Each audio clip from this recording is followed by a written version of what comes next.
আসসালামু আলাইকুম। আমন্ত্রণ মাই টিভি সংবাদে আপনাদের সাথে আছে আমি রেশমি আক্তার। শুরুতেই জানাবো সংবাদ শিরোনাম। কর্মস্থলে ফেরার টিকিট নিয়ে আবারও ভোগান্তিতে সৌদি প্রবাসীরা। কারওয়ান বাজার সৌদিয়া কাউন্টারে টিকিট প্রত্যাশীদের ভিড়। সাংবাদিক রোজিনা ইসলামের মুক্তির দাবিতে সাংবাদিকদের সমাবেশ। হেনস্থাকারীদের দৃষ্টান্তমূলক শাস্তি দাবি। বিশ্বে করোনা আক্রান্ত হয়ে এ পর্যন্ত মারা গেছেন 34.5 লাখের বেশি মানুষ। বাংলাদেশে বাড়ছে আক্রান্তের হার। সুপার সাইক্লোনে রূপ নিতে পারে বঙ্গোপসাগর অবস্থিত লঘুচাপটি। উপকূলীয় জেলাগুলোতে দুর্যোগ ব্যবস্থাপনা কমিটির জরুরি সভা। শুনলেন শিরোনাম, এবার বিস্তারিত। কর্মস্থলে ফেরার টিকিট নিয়ে আবারও ভোগান্তিতে সৌদি প্রবাসীরা। এদিকে বিমান বাংলাদেশের ফ্লাইট 5 দিনের জন্য বন্ধ। অন্যদিকে কোয়ারেন্টাইনের হোটেল জটিলতায় শত শত প্রবাসীর সৌদি যাত্রা স্থগিত হয়েছে। উদ্ভূত পরিস্থিতিতে আজও তারা টিকিট নবায়নের জন্য ভিড় করছেন রাজধানীর সোনারগাঁও হোটেলের সৌদিয়া এয়ারলাইন্স কার্যালয়ে। তবে বেলা 12টা পর্যন্ত টিকিট রি-ইস্যু শুরু হয়নি। সৌদি সরকার নির্ধারিত হোটেলে কোয়ারেন্টাইনের জন্য বাড়তি খরচ সহ কর্মস্থলে ফেরা নিয়ে অনেকেই রয়েছেন অনিশ্চয়তায়।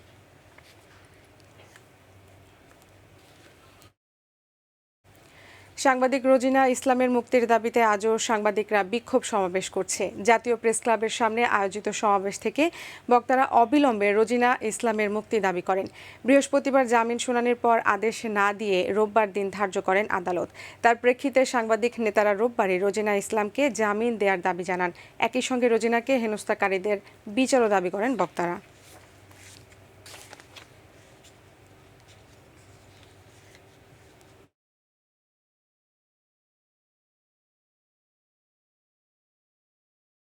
দর্শক, এই মুহূর্তে জাতীয় প্রেস ক্লাবের সামনে রয়েছেন সহকর্মী রাকিব হাসান, যুক্ত হচ্ছি তার সঙ্গে। রাকিব, আন্দোলনে সাংবাদিকরা কি বলছেন আমাদের জানাবেন।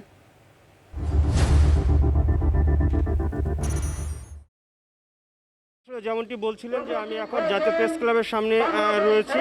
আসলে প্রতিদিনের মতো আজও যে বিষয়টি আমরা লক্ষ্য করছি যে সকাল থেকেই কিন্তু সাংবাদিক রোজিনা ইসলামের মুক্তির দাবিতে, নিঃশর্ত মুক্তির দাবিতে এবং তাকে মিথ্যা মামলায় ফাঁসানো হয়েছে, এর সাথে যারা জড়িত তাদের বিরুদ্ধে বিচার বিভাগের তদন্ত এবং তাদের দোষীদের শাস্তির দাবিতে কিন্তু আজ সকাল থেকে মানববন্ধন শুরু হয়েছে জাতীয় প্রেস ক্লাবে প্রাঙ্গণে। আমরা দেখতে পাচ্ছি যে এরই মধ্যেই কিন্তু সকাল থেকে এখানে বক্তব্য রেখেছেন জাতীয় নেতৃবৃন্দ, সাংবাদিকদের যে কেন্দ্রীয় সংগঠনগুলো রয়েছে সেই সাংবাদিক সংগঠনের নেতৃবৃন্দ সকলেরই একই দাবি যে রোজিনা ইসলামের মুক্তি চাই, নিঃশর্ত মুক্তি চাই। এরই মধ্যে আমরা জানি যে আদালতে তার মামলার বিষয়ে শুনানি হয়েছে, তার জামিনের বিষয়ে শুনানি হয়েছে। শুনানি শেষে গত 2 দিন আসলে তাকে জামিন দেওয়া হয়নি। রবিবার তার জামিনের শুনানির বিষয়ে আসলে যে রায়টি রয়েছে সেই রায়টি শোনানোর কথা রয়েছে। এখানে আসলে একটি সবাই বলছেন যে বিষয়টি নিয়ে এরই মধ্যেই কিন্তু ষড়যন্ত্র শুরু হয়েছে। ষড়যন্ত্রের কারণেই এই রায়টি এখনও ঘোষণা করা হচ্ছে না। আমরা এরই মধ্যে দেখেছি এই বিষয়গুলো নিয়ে সাংবাদিক সংগঠনের নেতৃবৃন্দকে নিয়ে এরই মধ্যে প্রেস ক্লাবে মিটিং করছেন বিএফইউজের নেতারা বলছে সেখানে আসলে মিটিংয়ের পরবর্তী তারা কর্মসূচি কী হবে সেই কর্মসূচির বিষয়ে তারা সেখানে আলোচনা করবে এবং সেই আলোচনার পরেই কর্মসূচি আমাদেরকে জানাবেন এবং সাংবাদিকদের কর্মসূচি জানাবেন। সকলেরই আসলে একটি দাবি যে ঐক্যবদ্ধভাবে আন্দোলন গড়ে তোলা এবং সরকারের মধ্যে যারা ষড়যন্ত্রকারী রয়েছে, যারা সরকারের বিরুদ্ধে যারা কাজ করছেন বা রাষ্ট্রের বিরুদ্ধে যারা কাজ করছেন তাদেরকে চিহ্নিত করে তাদের বিরুদ্ধে কঠোর শাস্তির বিধান নিশ্চিত করতে হবে। আসলে সরকারের সাথে সাংবাদিকদের কোনো বিরোধ নেই। এর মধ্যে কিছু মহল তারা সরকারকে আসলে ভুল বুঝিয়ে তারা এই ধরনের কাজ করছে বলে অভিযোগ করছেন এই সাংবাদিক নেতৃবৃন্দ। অর্থাৎ সকল ষড়যন্ত্র মোকাবেলা করে আবারও তারা বারবারই একটি জিনিস উঠেছে যে রোজিনা ইসলামের মুক্তির বিষয়টি এবং সাংবাদিকদের স্বাধীন মত প্রকাশের যে স্বাধীনতা রয়েছে সেই স্বাধীনতাকে তারা আরও বেগবান করতে একটি আইনের দাবি জানিয়েছেন এবং একই সাথে যে কালো আইনে সাংবাদিক রোজিনা ইসলামকে গ্রেফতার করা হয়েছে সেই কালো আইনটি বাতিলের দাবি জানাচ্ছেন। অর্থাৎ সব কিছু মিলে আমরা বলতে পারি সকাল থেকেই কিন্তু আজও বিভিন্ন সংগঠনের মানববন্ধন, প্রতিবাদ সমাবেশ এবং মুক্তির দাবিতে যে বিক্ষোভ সমাবেশ, সেই বিক্ষোভ সমাবেশ অব্যাহত রয়েছে এবং একটি সমন্বিত কর্মসূচি ঘোষণা করা হবে। সেই কর্মসূচি ঘোষণা করা হলে বৈঠক চলছে, সেই বৈঠকের পরবর্তী ঘোষণা করা হলে আমরা হয়তো পরবর্তী সংবাদের মাধ্যমে আমাদের আপনার মাধ্যমে আসলে সবাইকে জানিয়ে দিতে পারবো কি কর্মসূচি নিতে যাচ্ছে সাংবাদিক সমাজ। রেশমি। রাকিব, আপনাকে ধন্যবাদ। দর্শক, জাতীয় প্রেস ক্লাব থেকে আমাদের সঙ্গে যুক্ত হয়েছিলেন সহকর্মী রাকিব হাসান। বিশ্বে এখন পর্যন্ত করোনা আক্রান্ত হিসেবে শনাক্ত হয়েছেন 16,64,00,000-এর বেশি মানুষ, আর মারা গেছেন 34.5 লাখের বেশি। ওয়ার্ল্ডোমিটার তথ্য অনুযায়ী গত 24 ঘন্টায় করোনা আক্রান্ত হয়ে বিশ্বে 12,963 জন মারা গেছেন। একই সময়ে নতুন করোনা রোগী শনাক্ত হয়েছেন 6,24,163 জন। আর এখন পর্যন্ত বিশ্বব্যাপী করোনা ভাইরাস থেকে সুস্থ হয়েছেন মোট 14,72,25,421 জন। বিশ্বে করোনায় ক্ষতিগ্রস্ত দেশের তালিকায় সবার উপরে রয়েছে যুক্তরাষ্ট্র। দেশটিতে এখন পর্যন্ত মৃত্যু হয়েছে 6,03,408 জনের। এদিকে গত 24 ঘন্টায় দেশে করোনা ভাইরাসে আক্রান্ত হয়ে আরও 26 জনের মৃত্যু হয়েছে। এ নিয়ে মোট মৃত্যু হয়েছে 12,310 জনের। নতুন করে শনাক্ত হয়েছেন 1,504 জন। সব মিলিয়ে আক্রান্তের সংখ্যা দাঁড়িয়েছে 7,86,698 জনে। স্বাস্থ্য অধিদপ্তরের প্রেস বিজ্ঞপ্তিতে এই তথ্য জানানো হয়। সারা দেশে সরকারি ও বেসরকারি ব্যবস্থাপনায় 482টি ল্যাবে এসব নমুনা সংগ্রহ ও পরীক্ষা হয়েছে।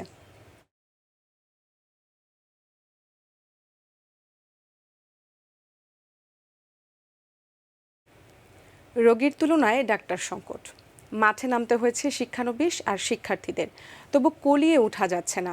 যারা চিকিৎসা দিচ্ছেন তাদের ঘরেও করোনা রোগী। এমন দোটানা ভারতের প্রায় প্রতিটি চিকিৎসা কেন্দ্র আর হাসপাতালে। যেখানে কোনো ভ্যাকসিন কাজে আসছিল না, সেই হতাশা কিছুটা হলেও কাটালো যুক্তরাষ্ট্রের মডার্না ও ফাইজার বায়োনটেকের টিকা। কারণ এক গবেষণায় জানা গেছে ভারতীয় করোনার ধরনের বিরুদ্ধে কার্যকারিতার কথা। মোবালি করিমের রিপোর্ট।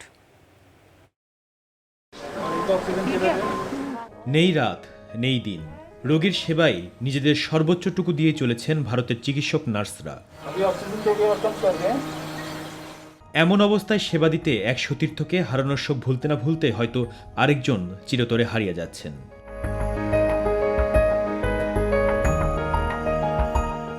যারা এভাবে হাসপাতালে নিয়োজিত রেখেছেন তাদের অনেকের পরিবারের সদস্যরাই বাসাতে করোনা ভাইরাসে আক্রান্ত। চিকিৎসক আর স্বাস্থ্যকর্মীরা এমন এক ভয়ঙ্কর লড়াইয়ের মধ্যে নিজেদের আবিষ্কার করছেন যেখানে লোকবলের তীব্র সংকট, বরাদ্দ অপ্রতুল। প্রতি মুহূর্তে এমন সব নিষ্ঠুর সিদ্ধান্ত নিতে হচ্ছে যার উপর নির্ভর করছে কোন রোগী বাঁচবে আর কে মরবে। যখন কোনো শয্যা খালি নেই, কাকে চিকিৎসার সুযোগ আগে দেয়া হবে, অক্সিজেনের মজুদ যখন ফুরিয়ে আসে, তখন তাদের বেছে নিতে হয় মুমূর্ষু রোগীদের মধ্যে কে পাবেন ওই অমূল্য সম্পদ। এমন অবস্থা হতাশা বাড়িয়েছিল কোনো ভ্যাকসিন ভারতীয় করোনার এই ভেরিয়েন্টকে রুখে দেওয়ার জন্য সক্ষম নয়। ঠিক সেই জায়গাতেই একটু আলোর ঝলকানি দেখালো যুক্তরাষ্ট্রের মডার্না ও ফাইজার বায়োনটেকের টিকা। যুক্তরাষ্ট্রের শীর্ষ সংক্রামক রোগ বিশেষজ্ঞ অ্যান্টনি ফাউসি বলেছেন, প্রাথমিক তথ্যে দেখা গেছে 2 ডোজের যেসব টিকা ইতিমধ্যে ব্যবহৃত হচ্ছে সেগুলো ভারতীয় করোনা ধরন ও অন্য ধরনের বিরুদ্ধে আংশিক ও সম্ভাব্য সুরক্ষা দিতে পারছে। মুবাল্লিক করিম, মাই টিভি। বজ্রপাতে মৃত্যুর সংখ্যা কমিয়ে আনতে পারে আবহাওয়া অফিসের মোবাইল অ্যাপস। মুঠোফোনে অ্যাপসটি ইনস্টল করলে 5 ঘন্টা আগে বজ্রপাতের সংকেত পাওয়া যাবে বলে জানান আবহাওয়াবিদ শাহিনুল ইসলাম। এদিকে বঙ্গোপসাগরে ঘনীভূত মেঘমালা চলতি মাসের শেষের দিকে সুপার সাইক্লোনের রূপ নিয়ে ভারতের উড়িষ্যা ও বাংলাদেশ উপকূলে আঘাত হানতে পারে। এতে ব্যাপক ক্ষয়ক্ষতির আশঙ্কা করছে আবহাওয়া অফিস। এস এম আরিফের রিপোর্ট। দেশের দক্ষিণবঙ্গের বুকে কাঁপুনি ধরিয়ে গত বছর 20 মে উপকূলে আশ্রয় পড়েছিল শক্তিশালী ঘূর্ণিঝড় আম্পান। বছর ঘুরে আবারও চোখ রাঙাচ্ছে নতুন ঘূর্ণিঝড়। ঘনীভূত হওয়া মেঘমালা ঘূর্ণিঝড়ের রূপ নিলে ওমানের দেয়া ইয়াস নামেই আঘাত হানবে ভারতের উড়িষ্যা ও বাংলাদেশ উপকূলে। 22 তারিখের দিকে একটা লঘুচাপ তৈরি হওয়ার সম্ভাবনা আছে। যদি লঘুচাপটা হয় তখন সেটা সুস্পষ্ট লঘুচাপ হতে পারে, দেন সেটা নিম্নচাপ হতে পারে, তারপর গভীর নিম্নচাপ হতে পারে, দেন সেটা সাইক্লোন বা ঘূর্ণিঝড়ে রূপান্তরিত হতে পারে। যদি সাইক্লোনে রূপান্তরিত হয় দেন 26 তারিখের দিকে মোটামুটি বাংলাদেশ উপকূল কিংবা উড়িষ্যা উপকূল এবং বা পশ্চিমবঙ্গ উপকূল এই যে কোনো একটা উপকূল অতিক্রম করা খুবই সম্ভাবনা আছে। এদিকে চলমান কালবৈশাখী মৌসুমে বাড়ছে বজ্রপাতে মৃত্যুর সংখ্যা। দেশে কয়েকদিনে নিহত হয়েছেন অনেক মানুষ। বাংলাদেশ আবহাওয়া অধিদপ্তরের মোবাইল অ্যাপসের সাহায্য নিয়ে বজ্রপাতে মৃত্যুর সংখ্যা কমিয়ে আনা সম্ভব বলে মনে করেন এই আবহাওয়াবিদ। যখন একটা কালবৈশাখী ঝড় তৈরি হয় এবং সেটা কোন কোন এলাকার উপর দিয়ে যেতে পারে সেটা আমরা ওয়েবসাইটে আপলোড করি এবং আমাদের একটা মোবাইল অ্যাপস আছে সেটা হলো বিএমডি ওয়েদার। সেদিকেও আমরা সেটাতেও আমরা 5-6 ঘন্টা আগে একটা নোটিফিকেশন দিয়ে দিই। যাদের স্মার্ট মোবাইল আছে তারা সেটা সহজেই দেখতে পারে, নোটিফিকেশনটা যদি পায়, যদি এই বিএমডি ওয়েদার অ্যাপটা যদি তাদের ইনস্টল করা যায়, সেই অনুসারে যদি তাদের সতর্ক অবস্থানে থাকে কিংবা নিরাপদ অবস্থানে থাকে তাহলে আশা করি সেটি মৃত্যু হারটা অনেকটা কমে আসবে। একই সঙ্গে সারা দেশে চলমান তীব্র তাপদাহ আরও 2-1 দিন অব্যাহত থাকতে পারে বলে জানান আবহাওয়াবিদ শাহিনুল ইসলাম। আর যেহেতু বাতাসে আর্দ্রতার পরিমাণ একটু বেশি বা জলীয় বাষ্পের পরিমাণ একটু বেশি থাকার কারণে আমাদের টেম্পারেচারটা অনুভূত হচ্ছে একটু বেশি। আর আগামীকাল কিংবা তারও আরো এক দুই দিন মোটামুটি এরকম টেম্পারেচার বা যেসব এলাকায় যেসব অঞ্চলে আমাদের তাপ প্রবাহ বিদ্যমান আছে সেটা অব্যাহত থাকার সম্ভাবনাটা খুব বেশি। SM আরিফ, মাই টিভি, ঢাকা।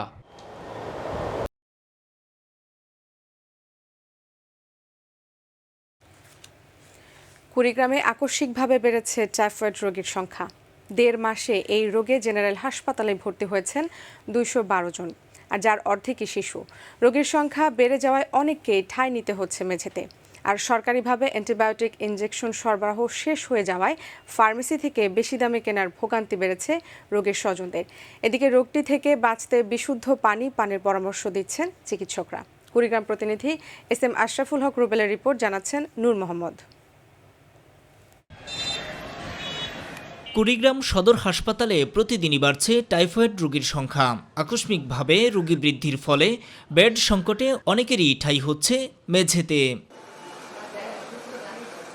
এপ্রিলে শুধু সদর হাসপাতালেই 116 জন টাইফয়েড আক্রান্ত রোগী ভর্তি হন, আর চলতি মাসে তা বেড়ে 200 শতাধিক। 15 দিন ধরে অসুস্থ, তারপরে আমরা বাইরের ডাক্তার দেখাইছিলাম, কিছু হয়নি। তারপরে আমরা হাসপাতাল নিয়ে আসি। টাইফয়েড হলে আমাদের একটা টাইম মতো জ্বর আসে, সেটা হচ্ছে সকালবেলা আসে জ্বর, ভোরের ওইদিকে জ্বর হবে, আবার সন্ধ্যার পর জ্বর আসে।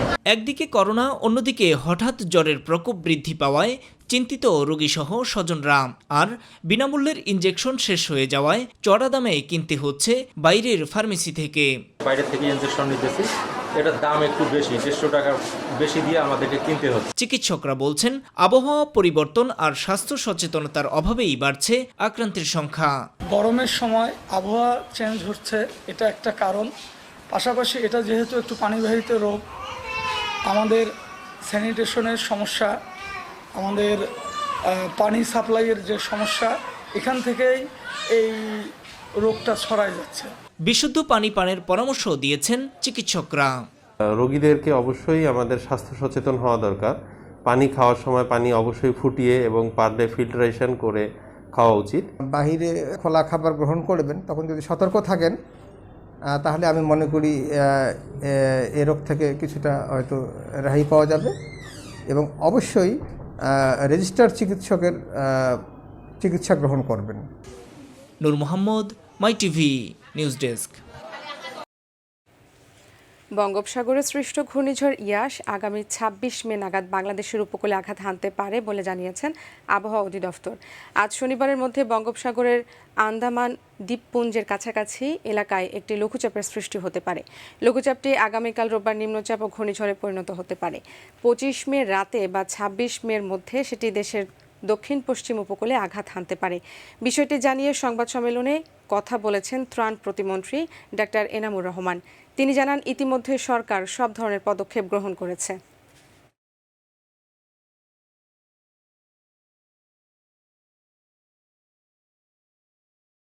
23 মে গণভবন থেকে ভার্চুয়ালি যুক্ত হয়ে তিনি 110টি বহুমুখী ঘূর্ণিঝড় আশ্রয়কেন্দ্র, 30টি বন্যা আশ্রয়কেন্দ্র, 30টি জেলা ত্রাণ গুদাম কাম দুর্যোগ ব্যবস্থাপনা তথ্যকেন্দ্র, 5টি মুজিব কেল্লা উদ্বোধন করবেন।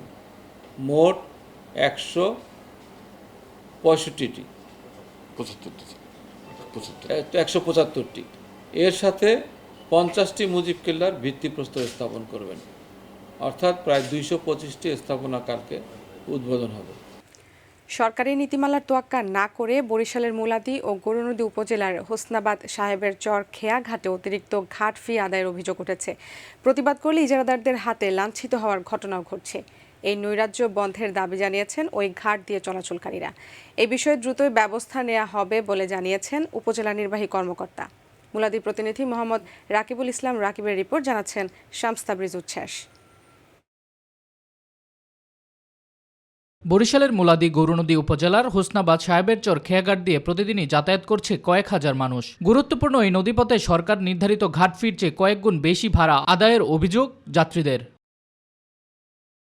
তাদের অভিযোগ, যাত্রীদের জিম্মি করে বাড়তি ফি আদায় করছে ইজারাদার ও জজ বাহিনী। সরকারের নিয়ম অনুসারে যাত্রীদের সুবিধার্থে ঘাটের দুই পারে ইজারাদারদের নিজ খরচে যাত্রী ছাউনি ও ভাড়ার তালিকা টানানোর কথা থাকলেও নেই এইসবের অস্তিত্ব। বর্তমানে আর কি 10 টাকা আমাদের কাজ দিয়ে নিতেছে, আর আমাদের ভোগান্তি তো হইতেই আছে। জজের ক্ষমতা দেয়, মানে যে টাকা আনছে 5 লাখ 7 লাখ 2 লাখ 3 লাখ টাকা দেয়, এরকম ভয় দেয়। এখন আইসি, এখন 10 টাকা করে নিছে, আমার থেকে নিছে 20 টাকা না নিয়ে 10 টাকা, আর সব মাসে থেকে 20 টাকা নিছে। প্রশাসনিক দায়িত্বে আছেন, তারা এই জিনিসটা দেখবেন এবং যাতে আমরা সাধারণ মানুষ মানে খুব স্বাচ্ছন্দ্যে পার হইতে পারি। পারাপারের একমাত্র পথ হয় বিভিন্ন অজুহাত দাঁড় করাচ্ছেন মাঝি ও ইজারাদাররা। তেল, মোবিল, এবার যাত্রী মাঝে মাঝে কমায়, ঠিক আছে, পোষে না আমার কাছে। আমরা 5 জন, আগে ছিলাম 4 জনের কাছে 5 জন। উপজেলা কর্মকর্তা জানান, ইজারাদার সরকারি নিয়ম ভঙ্গ করে থাকলে তার বিরুদ্ধে আইনানুগ ব্যবস্থা নেওয়া হবে। যিনি যোগ্য ব্যক্তি তাকে আমরা ইজারা প্রদান করেছি। উনি যদি কোনো প্রকার ইজারার যে শর্ত ভঙ্গ করে, আমরা বিধি অনুযায়ী তার বিরুদ্ধে আমরা ব্যবস্থা নেব। শামস তাবরিজ উচ্ছ্বাস, মাই টিভি নিউজ ডেস্ক। এবার জানাবো খেলার সংবাদ।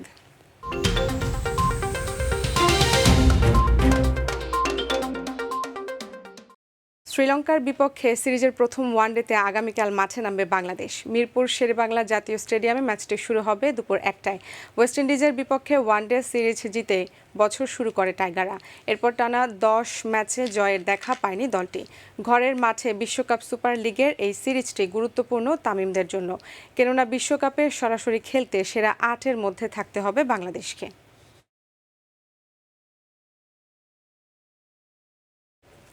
এরই সাথে সংবাদের শেষ প্রান্তে আমরা যাবার আগে সংবাদ শিরোনামগুলো জানিয়ে দিচ্ছি আরও একবার। কর্মস্থলে ফেরার টিকিট নিয়ে আবারও ভোগান্তিতে সৌদি প্রবাসীরা। কারওয়ান বাজার সৌদিয়া কাউন্টারে টিকিট প্রত্যাশীদের ভিড়। সাংবাদিক রোজিনা ইসলামের মুক্তির দাবিতে সাংবাদিকদের সমাবেশ, হেনস্থাকারীদের দৃষ্টান্তমূলক শাস্তি দাবি। বিশ্বে করোনা আক্রান্ত হয়ে এ পর্যন্ত মারা গেছেন 34.5 লাখের বেশি মানুষ। বাংলাদেশে বাড়ছে আক্রান্তের হার। সুপার সাইক্লোনের রূপ নিতে পারে বঙ্গোপসাগরে অবস্থিত লঘুচাপটি। উপকূলীয় জেলাগুলোতে দুর্যোগ ব্যবস্থাপনা কমিটির জরুরি সভা। নাইজেরিয়ার সেনাপ্রধান ইব্রাহিম আত্তাহিরু সামরিক বিমান দুর্ঘটনায় নিহত। খারাপ আবহাওয়ায় জরুরি অবতরণের চেষ্টা করছিল বিমানটি। এবং শ্রীলঙ্কার বিপক্ষে সিরিজের প্রথম ওয়ানডেতে আগামীকাল মাঠে নামছে বাংলাদেশ।